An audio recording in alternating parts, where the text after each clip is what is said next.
honestly think drag queens are fucking fabulous. I feel like they're just like any other person. They're just a normal person. I think their life is like most people's lives. Like they're living their own art. I don't know, I love drag queens.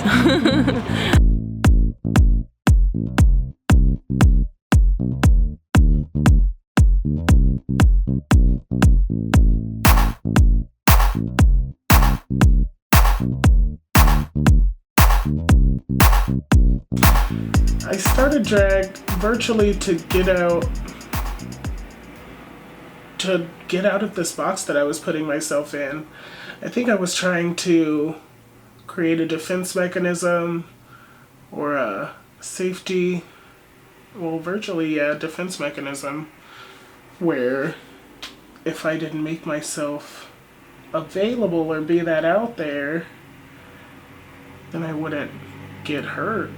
And I decided to do drag because I feel like it's the complete opposite of that.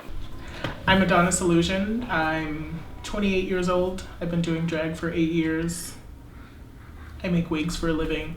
I sew, I dance, virtually do everything it takes to, I don't know, be a good drag queen. Why did you decide to get the name Adonis?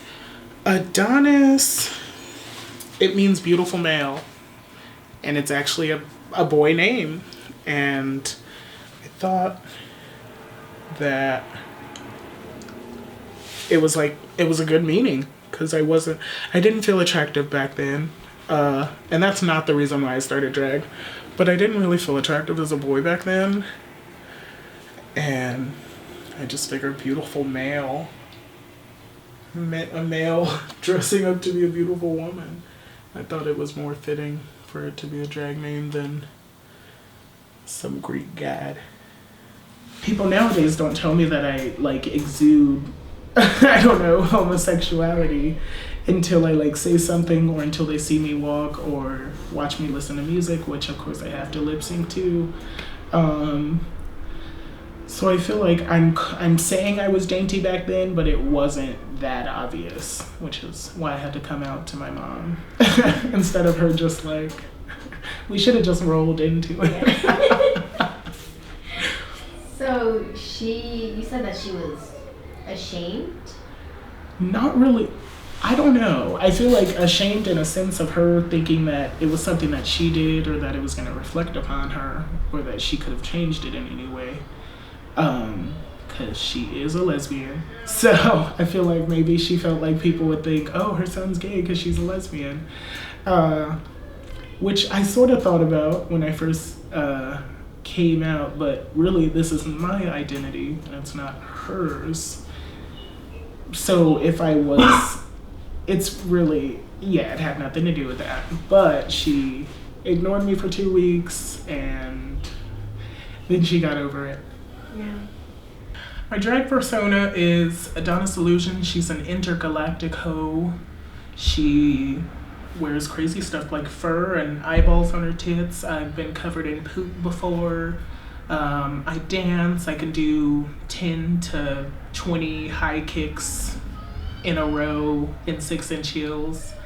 I virtually performed everywhere in Hillcrest.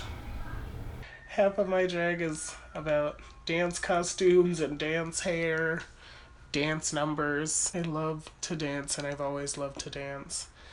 Where did you get that from, doing it with Sharpie? Just long wear, I guess. You just kind of thought, Staying power.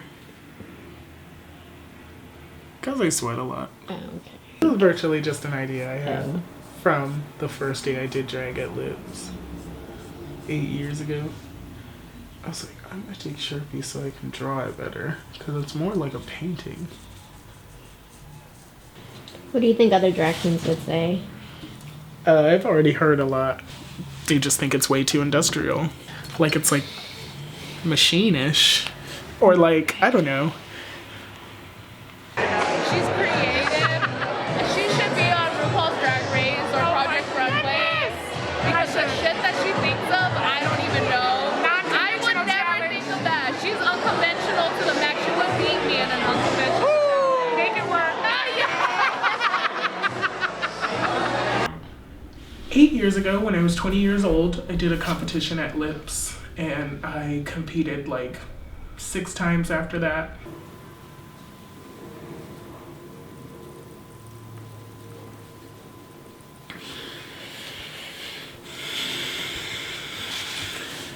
So, like, you said you were, like, self-taught. Like, you taught yourself everything? Yes. Every single thing. Like, how did you start off? Like, you just bought makeup and you just experimented? Yes. I started off with, I think, Maybelline or L'Oreal Instant Age Rewind Foundation. Because it was, like, the thickest one I could find at Walmart in Claremont. And I bought one in a light color and one in a super dark brown. And I just started playing, and I was hideous, yo. I was fucking hideous. I don't have any pictures, because I was hideous. Burn it.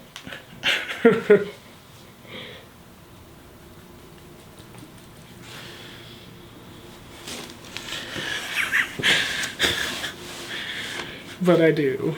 You do? But I fucking do.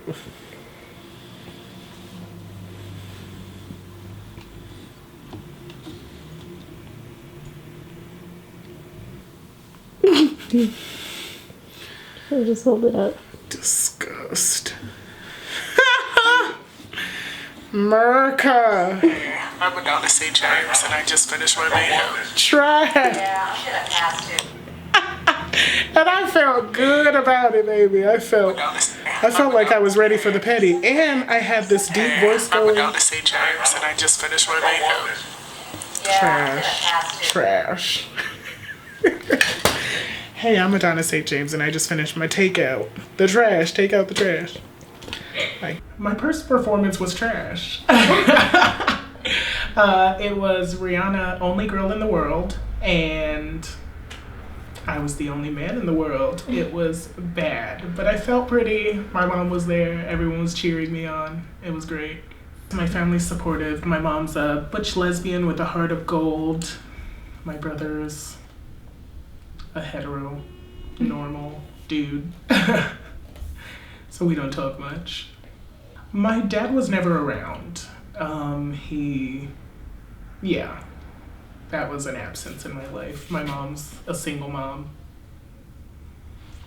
Drag is also about family. Family that wouldn't be there otherwise. If I didn't do drag and I was just a gay boy, I'd probably still be in a drag family. You can never have too much family. Have you ever received compliments or shade? Of course, constantly. Like, how do you respond to that? Like, what do you say? If it's from a girl who's from, like, across the country, then I will read that bitch to filth. If it's from a girl that lives in my town, I know they're kidding. Yeah. Because I know that everything I do, everything I bring to the table in drag, my makeup, my wigs, I know it's all awesome. Yeah. That's not even me trying to be cocky. It's really, I just spent this whole 8 years trying to perfect it and make it undeniable. Yeah. Like, you can't turn me away. Yeah. If you're basing stuff on talent or entertainment, you can't turn me away. I've made it that way. And they're not really basing it on that. What are they basing it on? Friendship. Oh. Politics and clickiness. The drag scene is very clicky. Like, I'm one of the best drag queens in San Diego, and I'm not booked, and that's a shame. That means that in this drag scene, they're focused more on friendship and who's friends and who kisses enough ass and who's close to the owner of this bar and this bar. But really, I've just made sure over this 8 years that I'm the best performer, the most professional, I'm on time. I've made all new looks for every show. I virtually tried to make myself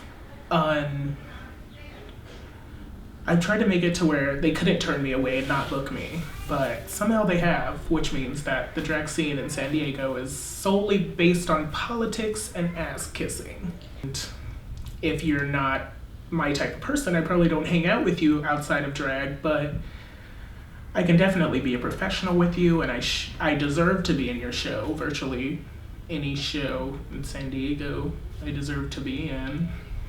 What stands out about my persona is I make every single thing that I wear. And I also make... This is my Wolverine costume. I have the claws too.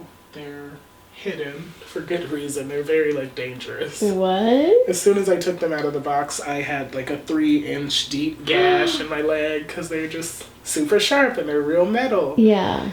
Dos mucho. This is my grandma costume. Titties built in. Yeah, I like to dance in this because it's a dancing granny. It's very far out.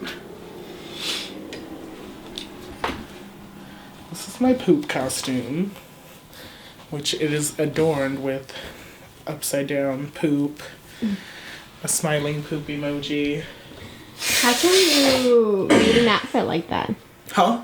How come you made an outfit like that? To eat shit on stage.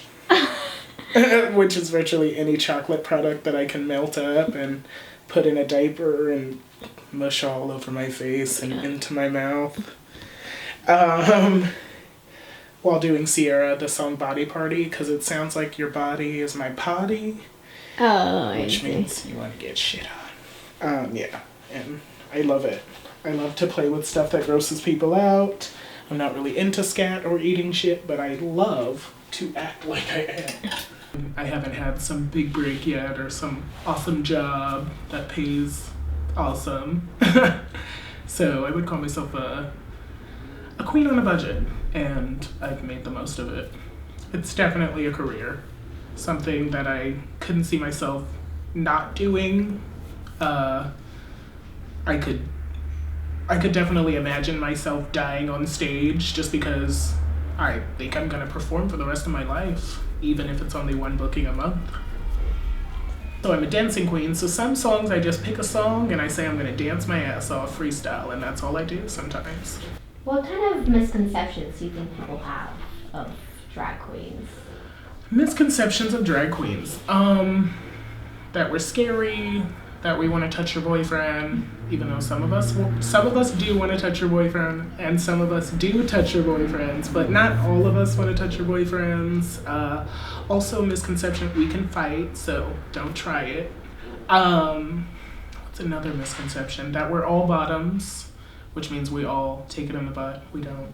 I recently started taking it in the butt, but, you know, I'm versatile. I transitioned into this. I'm not new to it. I grew to it.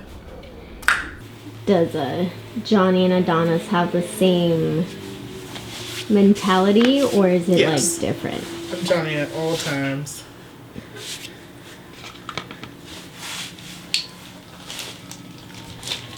And when people say that, oh, I transform, I'm like, you sound bipolar, sis. That's fake.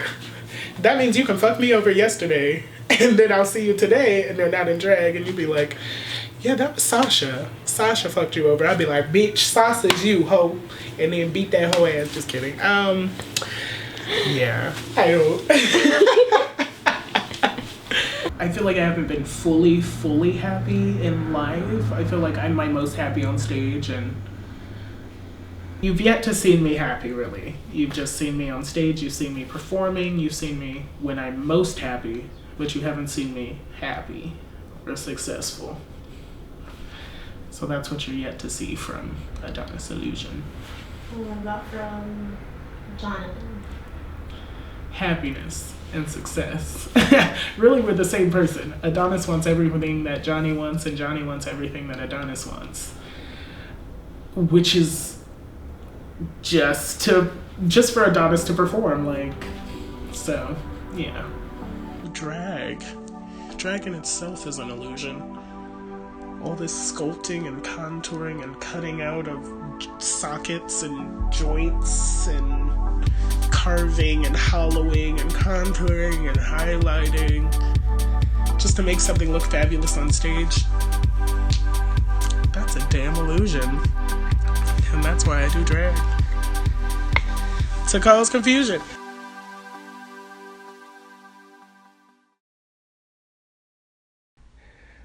I'm somebody.